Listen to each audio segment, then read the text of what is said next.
Reunir, restaurar, conservar, rescatar del olvido, preservar la gran historia y las costumbres más cotidianas.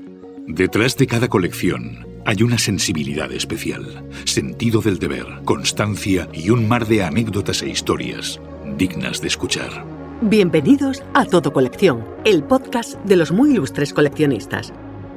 Jugar y coleccionar videojuegos es algo más que un entretenimiento. Jugar y coleccionar videojuegos no solo preserva la incipiente cultura digital y la experiencia personal de los aficionados, mejora la coordinación mano-ojo, ayuda a la resolución de problemas y toma de decisiones rápidas, estimula la creatividad y la imaginación, nos conecta a través de una comunidad.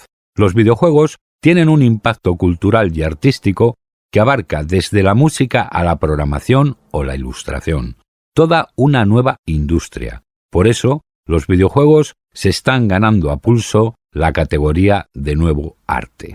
Oh, eterna búsqueda, despliegas delante de mí las dulces promesas del encuentro, pero cuando siento que se acerca, algo vuelve a brotar desde el fondo de la memoria. Todo Colección. No es lo que encuentras, es lo que te impulsa a seguir buscando. Bienvenido, bienvenida al episodio 216 en Cardinal 216 del podcast del coleccionista de Todo Colección. Hoy conversamos con Pablo Ruiz, fundador junto a sus hermanos Nacho y Víctor de la primera compañía española de videojuegos, la muy famosa Dynamic. Te sonarán títulos como Rocky, Abu Simbel Profanation, Army Move, Fernando Martín Basket, Aspar GP Master, PC Fútbol y, por supuesto, el Capitán Trueno.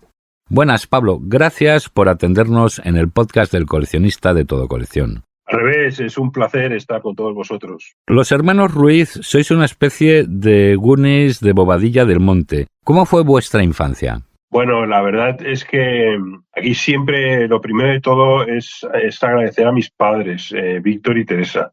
Mis padres generaron un entorno de libertad, de creatividad, de iniciativa, que hacía que todos nuestros amigos quisieran estar en nuestra casa. Había normas que nos permitían, por ejemplo, estar jugando toda la noche a partidas de RIS de 5 horas. Y a veces mi madre gritaba, ¿cuántos se quedan a comer o a cenar? Y entonces ahí ese grupo de personas es la que éramos amigos, y cada uno teníamos unas inquietudes distintas, pero muy cercanas, pues permitió toda esa creatividad que dio paso a Dynamic.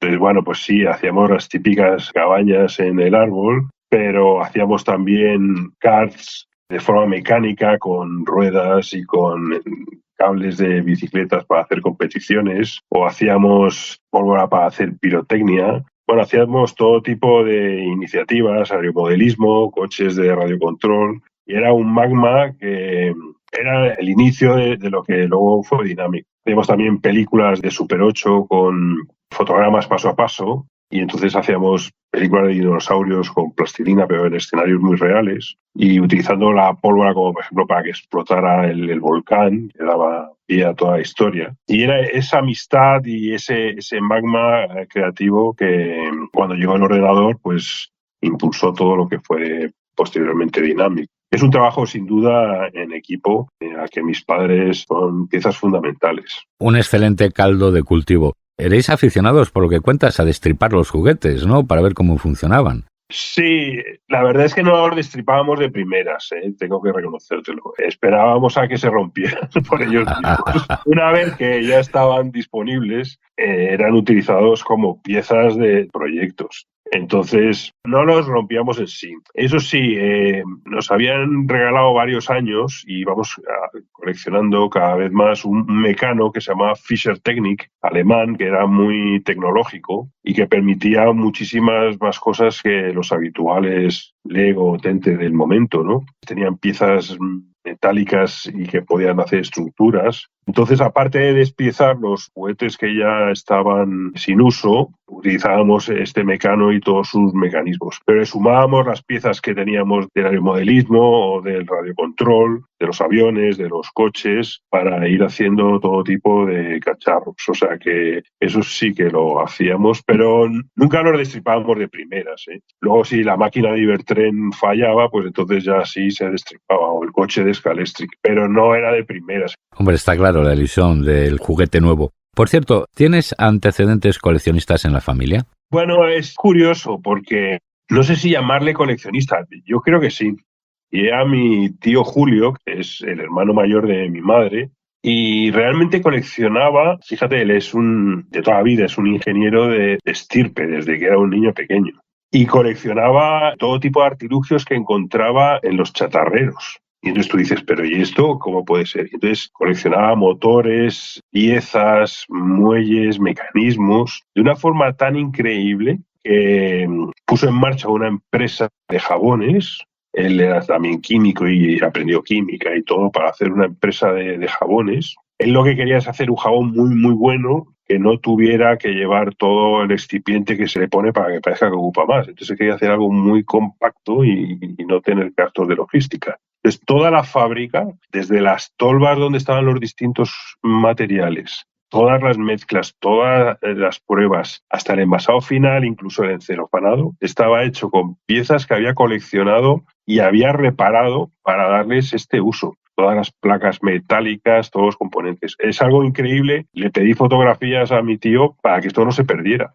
Y las tengo y es algo portentoso porque yo sí lo vi y cuando lo vi me quedé de piedra.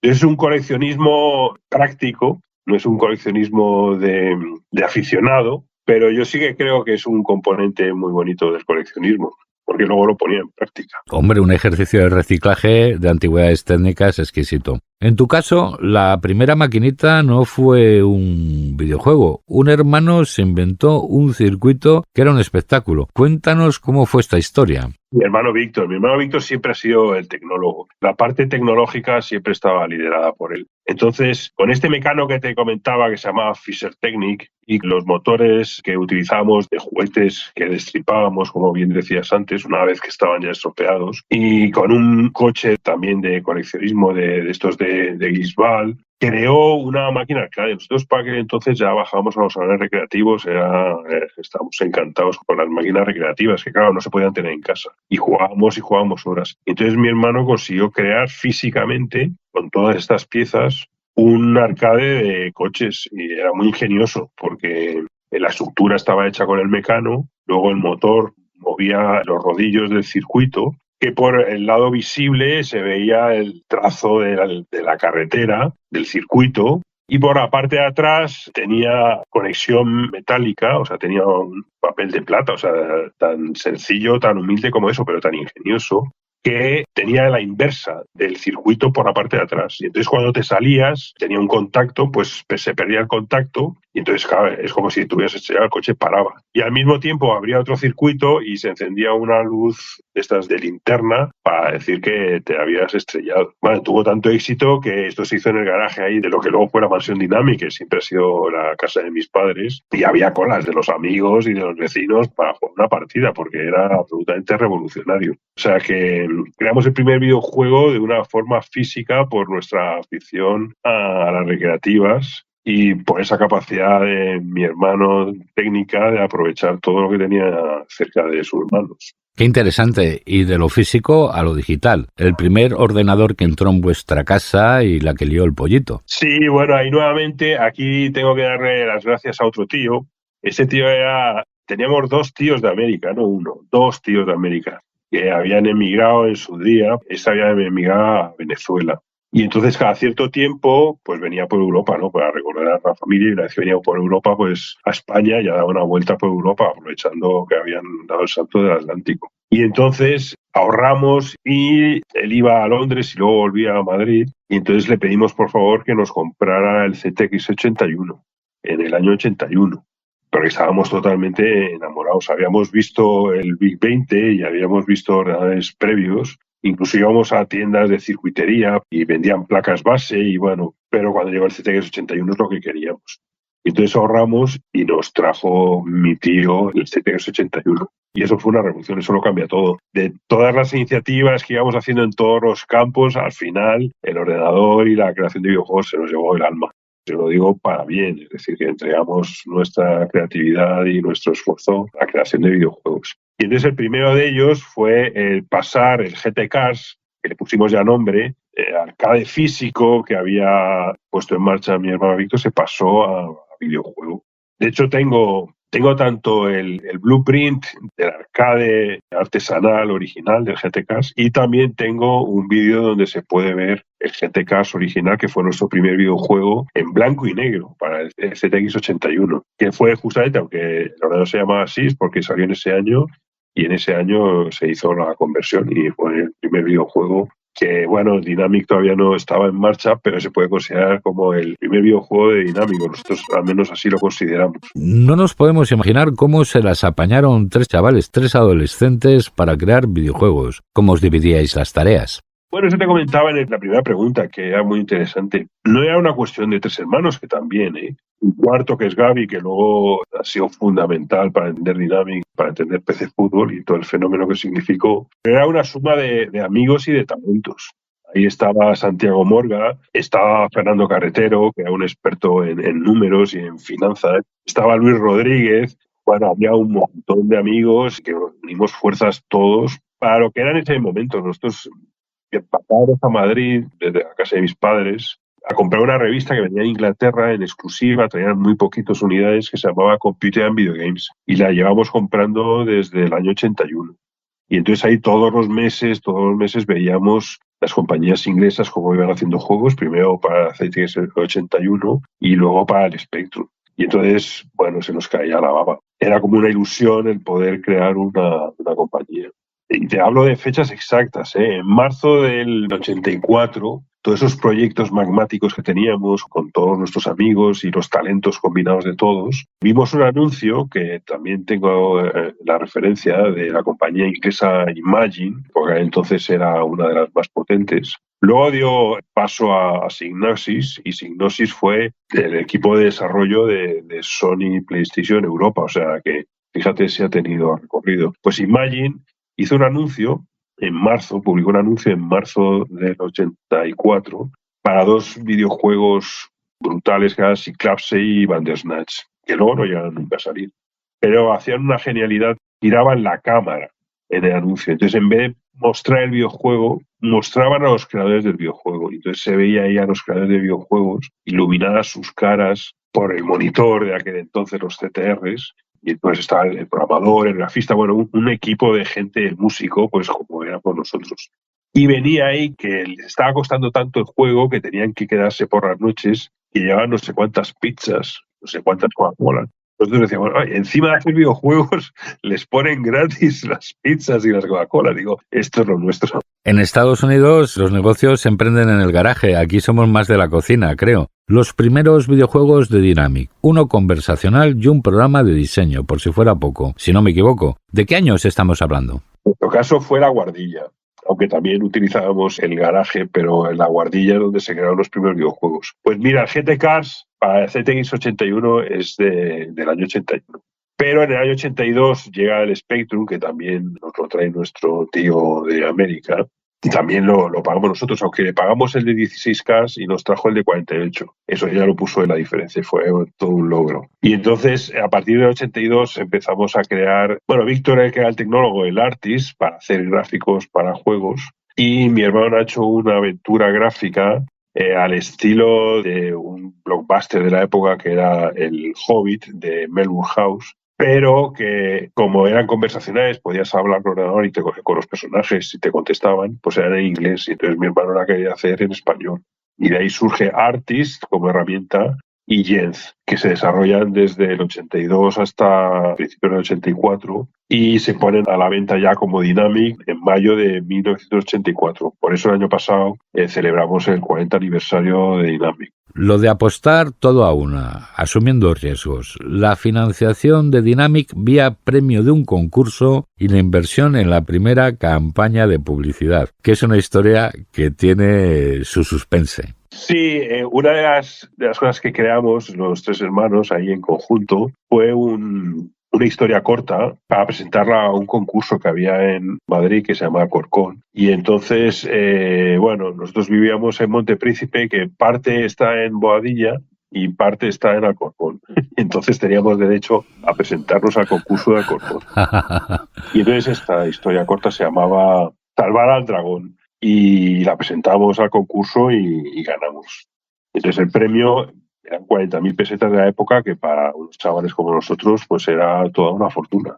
Pues fíjate, lo segundo que más nos gustaba era salir de marcha, pues podíamos haber salido, vamos, años. Pero decidimos, y se mezcló con este anuncio de Imagine, y entonces decidimos invertirlo en el primer anuncio de Dynamic, que sale precisamente en la revista ZX, o si algún coleccionista la busca, el primer anuncio de Dynamic sale en la revista ZX de mayo de 1984. Y ahí se presentaban el Artis y el Yen. Luego hubo que seguir ahorrando y trabajando porque, claro, también había que hacer las casetes, había que hacer la imprenta, había que hacer los envíos. O sea, las 40.000 pesetas del premio dio para la publicidad, pero no para todo lo demás. Siempre aparte sumando que los juegos los hacíamos porque queríamos, es decir, que no teníamos ninguna pretensión económica en aquel momento, simplemente crear los juegos y ponerlos en manos de los jugadores, tener esa sensación y ese orgullo de creadores. Eran juegos en cinta cassette. Bueno, ponéis el anuncio y las cartas, las ventas, tardaron mucho en llegar. Bueno, es una anécdota que he contado muchas veces, que ahora la cuento totalmente feliz, pero en aquel momento lo pasamos realmente mal. Habíamos invertido no solamente el dinero del premio, sino nuestros ahorros. Y no el premio daba para el anuncio, y necesitamos poner los ahorros para las cintas, para la imprenta, para todos los demás asuntos en esos dos primeros juegos.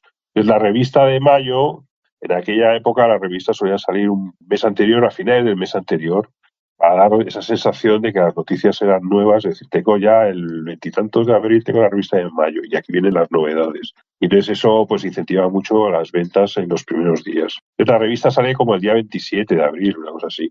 Y entonces, en aquel momento yo estaba estudiando para selectividad, y entonces pues mis padres trabajaban, mi hermano Víctor estaba en la universidad y mis hermanos pequeños estaban en el colegio, con lo cual el único que estaba en casa era yo. Y todos los días, cuando pasaba el cartero, iba a ver si había llegado un pedido, porque los pedidos eran en carta, cortando un cupón y contra reembolso. Y entonces estábamos esperando al correo. Y entonces llegó el 27, salió la revista, la compramos en el kiosco y ya pueden llegar los pedidos. Pensábamos que el 28 iban a estar ahí. Nada, 28 nada, 29 nada, 30 nada, 1 de mayo, 2 de mayo, pues claro, como íbamos a ser tan ingenuos de pensar que íbamos a poner anuncio, una compañía que nadie conocía y que nos compraran nuestros juegos. Y entonces pues nos dio un poquito de bajón. Y así seguimos, 2, el 3, el 4, el 5, el 6, el 7... Todos los días esperaba el cartero ahí mientras estudiaba para la selectividad y nada.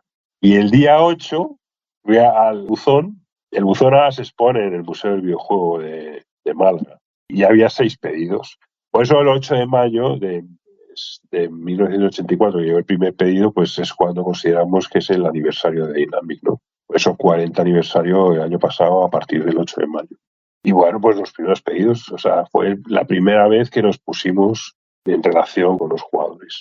Y al día siguiente, pues nada, yo esperaba, ya han llegado pedidos, pues al día siguiente fui al buzón corriendo y esperaba nuevos pedidos y no había ninguno. Y había pasado el cartero, con lo cual yo sabía ya que no había opciones. Pero bueno, yo seguía en casa estudiando y por la tarde, ya fuera del horario de reparto, llaman al timbre de casa de la mansión Dynamic y entonces abro yo, porque estaba solo en casa de nuevo, y es el cartero. Y entonces me dice, bueno, ¿es aquí Dynamic Software? Y le digo, sí, esto es Dynamic Software. Me dice, joder, ¿a qué me habéis dado? Y entonces de repente coge y una saca completa. Y dice, es que no cabía en el buzón y tampoco lo podía llevar en la moto. Así que he traído la camioneta esta tarde para traeros la saca. Y entonces, claro, eso ya fue el momento en el que nos dimos cuenta de que la fórmula había tenido éxito, que gustaba a los jugadores y que teníamos algo que ofrecer a los jugadores españoles primero y a los de todo el mundo después. Erais francamente jóvenes, o sea, y os repartíais el trabajo y muy pronto disteis el salto a la Torre de Madrid. Mi hermana Nacho tenía 16 años, en mi caso eran 17 y mi hermano mayor Víctor eran 18. Y los primeros videojuegos durante todo el 84 y el 85 trabajamos en la mansión Dynamic en casa de mis padres. Lo que pasa es que, como te decía antes, fuimos acaparando zonas de la casa. Entonces empezamos en la guardilla, pero luego cogimos el garaje como almacén, cogimos el salón como sala de manipulado y bueno, pues teníamos una casa acogida y entonces, bueno, pues veíamos que era el momento de dar el salto y de profesionalizarlos. Mi padre nunca dijeron nada, les parecía bien, se aguantaban como jabatos, pero nosotros decidimos dar el salto. Y bueno, pues había unas oficinas disponibles en la Torre de Madrid y nos encantaba por eso de estar en el centro y por estar en un edificio tan emblemático, y ahí dimos el salto a la profesionalización completa. Y bueno, pues las primeras contrataciones, los productos ya lanzados internacionalmente, bueno, una serie de hitos que hacen y convierten a Dynamic en una compañía profesional. ¿Ya disfrutas de Todo Colección en la palma de la mano? Descarga la aplicación de Todo Colección en tu móvil. Compra, vende, negocia, puja. Consulta en tiempo real Todo Colección, donde viven tus recuerdos. Pablo, llega el momento del saludo para los hispanohablantes que escuchan el podcast de Todo Colección. Un muy fuerte abrazo, amigas y amigos. Pablo, Dynamic llegó a cruzar el charco y hasta más allá. ¿Hasta dónde han llegado vuestros videojuegos? Bueno, desde aquí también dar un saludo a todos tus oyentes de Hispanoamérica. Para nosotros siempre ha sido algo muy de corazón. Nos han querido muchísimo, hemos tenido muchísimos jugadores en Hispanoamérica. Incluso a veces en conferencias, etcétera, cuando vienen a España, pues nos saludan con una amabilidad exquisita. O sea, desde aquí, muchas gracias a todos. Al principio, los juegos, pues era imposible que llegaran a Hispanoamérica con el coste que tenía más el envío, y entonces ahí pues los chavales latinoamericanos, hispanoamericanos los pasaban unos a otros, pero a nosotros eso tampoco nos importaba, en el sentido de decir, bueno, era la única forma de llegar, íbamos haciendo fans, ¿no? Y el primer videojuego que realmente tiene éxito, que ya se fabrica en Hispanoamérica, y ya no está el tema del envío, los costes de fabricación españoles, el envío por barco o por avión por todo el Atlántico, es el PC Fútbol Argentina, en colaboración con Centromail, que ahora es Game, y su dueño, que es Pablo Crespo, y el distribuidor que teníamos por entonces en Argentina, que era Microbyte, de Alberto Gordín, lanzan la versión argentina, pero ya no el PC Fútbol español llevándolo a Argentina, sino creando la Liga Argentina, ¿no? Lo que era primero el torneo de apertura y luego el de clausura. Y fue un éxito redondo, con lo cual siempre hemos tenido muy buena acogida en Hispanoamérica y lo agradecemos muchísimo. En el editorial lo comentábamos. ¿Por qué se debe de considerar a los videojuegos como un nuevo arte, según tu parecer? Bueno, lo primero de todo, sí conseguimos que se consideraran cultura. De eso estamos muy orgullosos. Todo eso lo promovió DEV, que es la organización que agrupa a los creadores de videojuegos y que habíamos fundado las compañías creadoras de videojuegos. La iniciativa fundamental y el que nos agrupó a todos, el que tiró del carro, fue Gonzo Suárez, que le agradecemos mucho, le debemos mucho, y consiguió un acuerdo que se votó en el Parlamento español de 350 votos. Tuvo 350 votos a favor y uno en contra de considerar al videojuego como cultura. O sea, pocas votaciones hay en el Congreso que tengan la unanimidad. Imagínate lo que significa la unanimidad de todos los grupos políticos y de todos los diputados. Y fue un exitazo. Una vez reconocido como cultura, estamos en el reconocimiento como arte. Ese todavía formalmente no existe ni en España ni en el mundo, aunque todo el mundo sabe que es un arte. Es un arte que contempla muchas disciplinas, porque es un arte en el cual la tecnología es fundamental, pero es un arte en el que las historias son fundamentales, es un arte en el que la música es fundamental, es un arte en el que el diseño es fundamental. Entonces, hay una combinación de artes. Pero hay un elemento que para mí es lo que le hace el arte del siglo XX o del siglo XXI, como queramos considerarlo, que es la interactividad. Entonces, es un arte interactivo en el cual al espectador le permite participar. Y esto es realmente novedoso. Y creo que es la clave fundamental de interactividad. Entonces, es un arte interactivo que por derecho propio será el arte del siglo XXI, claramente. Una cosa, respecto a la carrera de informática, hay una corriente de opinión en la que se dice que al principio los estudios de informática, en la informática, predominaban las mujeres, pero con el boom de los videojuegos esta profesión empezó a ser mayoritariamente masculina. Creo que las cosas han cambiado. Bueno, en aquel momento realmente toda la industria, cuando se funda Dynamic en el año 84 y todos los preámbulos desde el 81 al 84, prácticamente todos los creadores de videojuegos eran autodidactas. De hecho, ni siquiera eran estudiantes de informática, porque en informática el videojuego ni se consideraba, ¿no? Y realmente tampoco se aprendía ensamblador de microprocesadores Z80 o 6502 que utilizaban el Spectrum, el Amstrad, el MSX y el Commodore. Entonces era prácticamente todo el mundo autodidacta. Y lo que pasa es que el videojuego tenía unas temáticas y un nicho de mercado que no solamente era para varones y para hombres, sino jóvenes. Entonces, varones jóvenes era a lo que se dedicaba a la creación de videojuegos. Es porque es donde surge desde los salones recreativos, los videojuegos desde los salones recreativos a las casas, con los ordenadores y las consolas. Pero afortunadamente el videojuego ha crecido exponencialmente desde entonces y ahora tiene todo tipo de públicos donde las mujeres son tan importantes como los hombres, afortunadamente. Y en la creación de videojuegos también se nota. Ahora mismo, y también afortunadamente, ya existen las carreras universitarias de videojuegos y de creación de videojuegos, de game design, bueno, de todas las especialidades. Y yo doy clases en la UTAD, aquí en Madrid, en la Universidad del Videojuego, y hay tantos chicas como chicos, y en talentos aportan tanto o más. O sea, que ha sido una evolución, en mi opinión, muy positiva la que ha tenido la industria en ese sentido.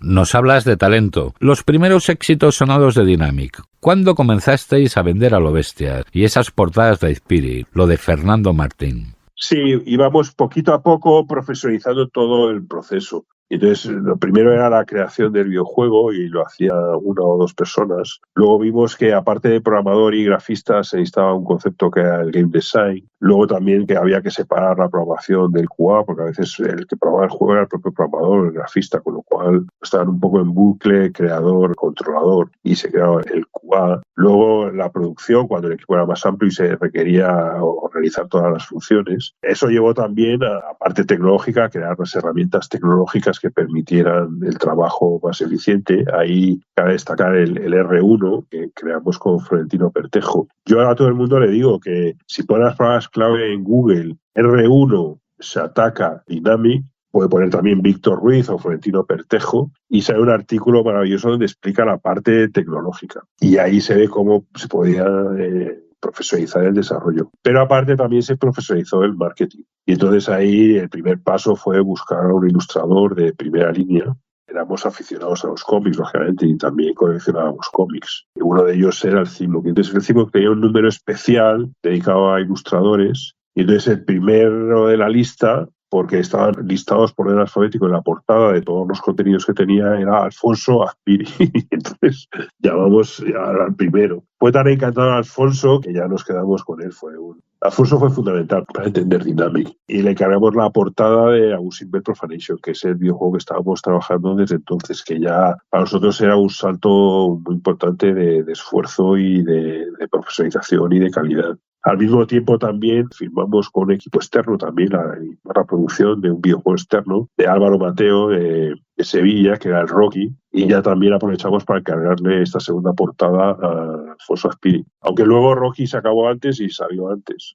La utilización de un ilustrador como Alfonso Azpiri fue fundamental. Y luego pues seguimos evolucionando y el siguiente paso que dimos fue el tema de fichar a estrellas del deporte con Fernando Martín, que también Fernando Martín, que era nuestro ídolo, yo era muy seguidor del baloncesto, pues nos acercamos a él con temor, decir, oye, ¿qué va a pensar Fernando Martín? Y fue todo lo contrario, tipo majísimo, nos lo puso todo fácil, no puso ninguna pega, y con todo lo grande y famoso y rico que era, rico para entonces, no es los dineros que se manejan los profesionales de hoy en día, pero era mucho para la época, nos lo puso todo sencillísimo. O sea. Y bueno, pues desde Abusing Bell Profanation, Rocky, pues empezaron ya nuestros éxitos. Westbank, Camelot Warriors, Army Moves, Fernando Martín, Game Over, bueno, pues muchos de ellos. Destaca el Army Moves porque es el primer videojuego que conseguimos llegar a 1 millón de jugadores. Pues también firmar y que lo lanzara en toda Europa la compañía Imagine, que era la compañía por la que habíamos fundado Dynamic, o sea que era un círculo en el que llegábamos a nuestros orígenes y que nos encantaba. Y que luego también hizo el salto del Atlántico y salió en Estados Unidos en la versión de Commodore y en la versión de Amiga. Entonces Bueno, es un título Arbimus muy especial para nosotros, con todos estos que te comento, tanto por trabajar con Alfonso Azpiri como poder firmar acuerdos con nuestros ídolos, como en el caso de Fernando Martín, o Aspar o Mitchell. Las piezas de Dynamic son muy buscadas y siguen teniendo tirón entre los retrogamers. ¿Qué se siente al ser tan admirados por la comunidad de desarrolladores de videojuegos? Porque vuestras creaciones son objetos de colección de culto. Bueno, nosotros no teníamos esa sensación. Mis hermanos y yo veíamos mucho de estar ahí en la cueva, entre comillas, de estar cada uno a lo nuestro y muy metidos en el desarrollo, en el marketing, en la edición, en la creación. Y para mí es un momento que lo cambia todo. Desafortunadamente, Alfonso Azpiri nos dejó muy pronto y en el año 2017, fíjate, o sea, son muchos años después de la creación de Dynamic, me invitan al homenaje a Alfonso Azpiri a Retrogamer. A ese no me puedo negar a ir. Entonces, es la primera vez que yo, sinceramente, salgo del despacho y trato con los jugadores, o sea, en 2017.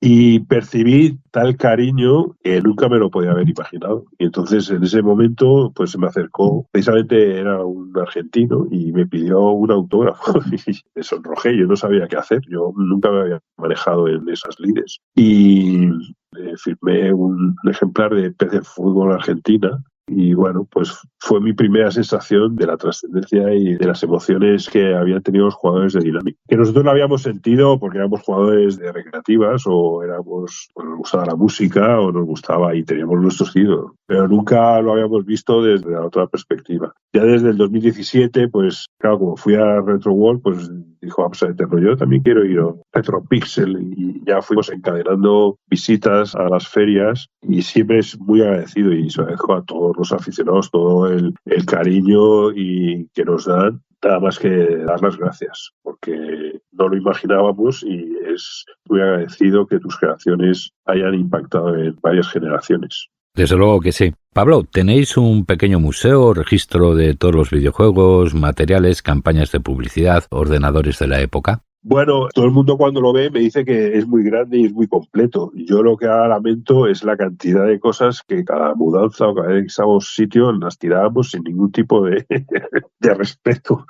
O sea, éramos muy poco respetuosos con los ordenadores o con los proyectos o con los videojuegos. Ahora sí, tengo una colección amplia de originales que la mayoría ahora mismo está expuesta en el Museo del Videojuego. Y lo único que, claro, siempre me gustaría que fuera más amplia y siempre me lamento de las cosas que no guardamos. Entonces, por ejemplo, tenemos el original del primer anuncio que comentábamos antes, le tenemos original. O tenemos nuestro primer Spectrum. O tenemos la primera portada de Alfonso Azpiri, la de Abusive Profanation original. O sea que tenemos mucho. Pero yo lo que veo es lo que me falta, no lo que tengo. O sea, yo supongo que eso le pasa como a cualquier coleccionista, que está muy orgulloso de su colección, pero está siempre pensando en lo que le falta. Y estamos siempre ahí buscando originales de la época que en aquel momento no le dábamos la importancia que ahora tienen. Es el completismo, la necesidad de tenerlo todo. Por cierto, ¿has entrado alguna vez en Todo Colección para ver cómo se cotizan vuestros videojuegos? Pues realmente para ver cómo se cotizan no. He entrado para conseguir algunos originales. Porque, bueno, pues siempre que puedo voy ampliando la colección. De hecho, la última vez ha sido este mismo mes de marzo y funcionó todo perfecto. Adquirí un Risky Woods de versión Amiga original de la versión española porque se iba a exponer una feria aquí en Madrid, en Retroparla. Y entonces lo de Retroparla me la pidieron, yo no la tenía y dije, pues qué mejor momento que hacerme con ella. Y estaba ahí en Todo Colección y luego se expuso en Retroparla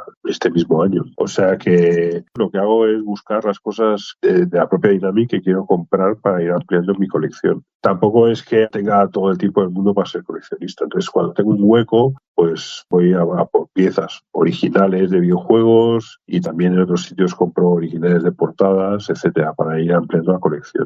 Hombre, estamos hablando mucho de nostalgia, ¿no? Es el aniversario, el 41 aniversario de Dynamic. Ahora tenéis también mucho futuro. ¿Cuántos genios estáis en plantilla y los nuevos proyectos con los que andáis en curso? Bueno, ahora mismo Dynamic tiene 5 proyectos en marcha, porque más o menos estamos en torno a 20 personas, entre todas las especialidades, ¿no? Tenemos desde productores, programadores, game designers, gráficos, y luego puntualmente, porque esto ya se contrata puntualmente, pues la música o la localización o las animaciones. No hace falta ahora tener todo el tiempo en plantilla, o sea que son 20 de core para trabajar luego con talento externo. Y tenemos en marcha 5 proyectos. El que más estamos moviendo ahora, aunque saldrá para el año que viene, es Army Moods Overdrive. Estamos con la nueva versión de Imperium, con el multijugador en Photon. Estamos con Ifex Plus, que es la plataforma de descarga y streaming de videojuegos. Y un proyecto de fútbol y uno que precisamente presentamos ahora. O sea, que tenemos unos años por delante muy cargados de proyectos y de trabajo. Y vamos, encantados, porque es lo que nos gusta.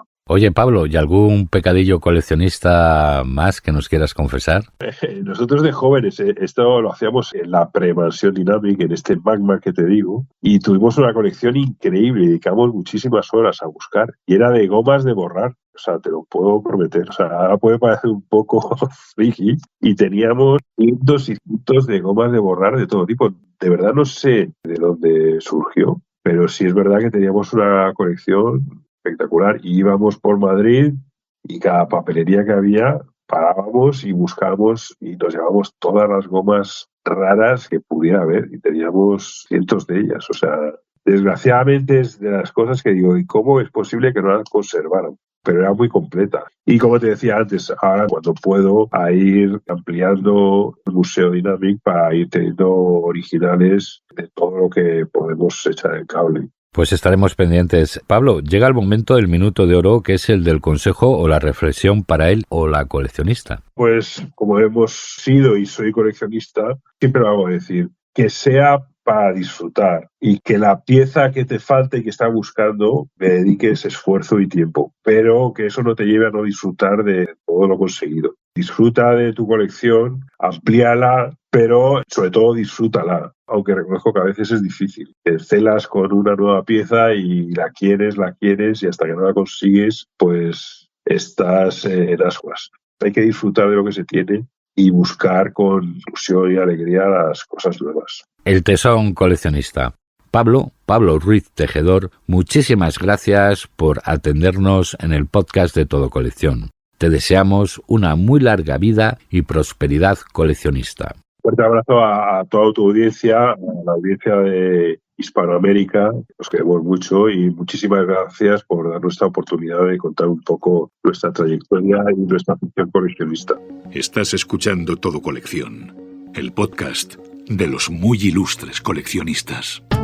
Por supuesto que aquí tienes más episodios dedicados al coleccionismo de videojuegos e informática. Conversaciones con expertos y expertas coleccionistas desde el mundo de las antigüedades y la pintura a los libros o las plumas estilográficas. Aquí encontrarás muchos episodios dedicados a la filatelia, la numismática, la notafilia y, como no, el inabarcable mundo del coleccionismo del papel y de los libros. Desde los puzzles a los trenes a escala, los llaveros, los cromos de fútbol, los cómics, las porcelanas y los juguetes. En el podcast de Todo Colección tienes 216 episodios con los máximos exponentes de la pasión coleccionista que tanto nos une. Pues hasta aquí el episodio de hoy y también el fin de la temporada del podcast del coleccionista. Hace justo 5 años comenzamos con esta aventura divulgadora con Javier Conde de Tesoros del Ayer, una referencia indispensable en el mundo del coleccionismo de juguetes. Y hoy nos hemos despedido con Pablo Ruiz de Dynamic, que representa al coleccionismo emergente de los videojuegos. En cierta manera, el coleccionismo es aprender jugando, estudiando, ya sean antigüedades o pinturas, libros, plumas estilográficas, sellos, monedas y, por supuesto, el inabarcable mundo del coleccionismo de papel, de los puzzles a los trenes a escala, los llaveros, los cromos de fútbol, los cómics, las porcelanas. En el podcast de Todo Colección tienes la mayor colección de coleccionistas protagonizada por los expertos más respetados. 216 episodios diferentes. Te aseguro que no encontrarás un capítulo igual. Eso sí, cada entrevista que hemos compartido se caracteriza por la pasión coleccionista que tanto nos une. El coleccionismo es cultura y tú la protagonizas. Ya sabes, cuídate mucho, mucho. Aquí, a pie de micro, te habla Ignacio del Valle. Nos vemos, nos escuchamos y ten muy presente que todo colección no es lo que encuentras, es lo que te impulsa a seguir buscando. Hasta siempre. Fin de la cita. Todo Colección, el podcast de los muy ilustres coleccionistas. Seguimos en contacto en el Facebook, Twitter, Pinterest, Instagram y canal de YouTube de Todo Colección.